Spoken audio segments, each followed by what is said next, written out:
જય શ્રી કૃષ્ણ ગ્રુપ અંજાર દ્વારા દરેક એકાદશીના સમાજમાં આરોગ્ય, ભક્તિ અને કરુણાનો પ્રસાર થાય તે માટે પ્રભાત ફેરીનું આયોજન કરાય છે।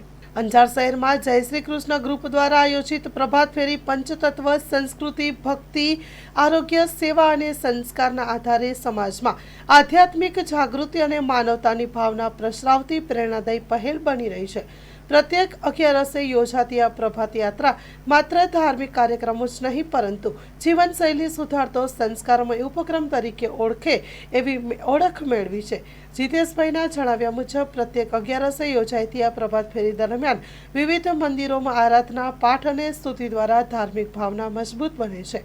પ્રભાત કાળે ભજન અને નામ સ્મરણ સાથે ચાલતી યાત્રા ભક્તિમય વાતાવરણ સર્જે છે તથા માનસિક શાંતિ અને આધ્યાત્મિક એકાગ્રતા વધારવા માટે સહાય કરે છે। નિયમિત ચાલવાથી શારીરિક આરોગ્યમાં સુધારો થાય છે અને સ્વસ્થ જીવનશૈલી પ્રત્યે જાગૃતિ ફેલાય છે।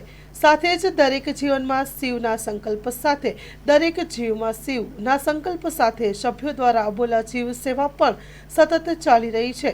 છેલ્લા 45 દિવસ દરમિયાન પક્ષીઓને આશરે 200 કિલો ચણ તથા ગૌમાતા માટે 4200થી વધુ ચારો અર્પણ કરવામાં આવ્યો છે, જે સેવા, દયા અને કરુણાનો જીવંત દાખલો છે। આ રીતે જય શ્રી કૃષ્ણ ગ્રુપની પ્રભાત ફેરી આધ્યાત્મિકતા અને માનવતાનો સુમેળ સાધતી અનોખી પહેલ બની રહી છે, જે વસુદેવ કુટુંબકમના શાશ્વત સિદ્ધાંતને જીવનમાં ઉતારવાનો પ્રેરક માર્ગ દર્શાવે છે।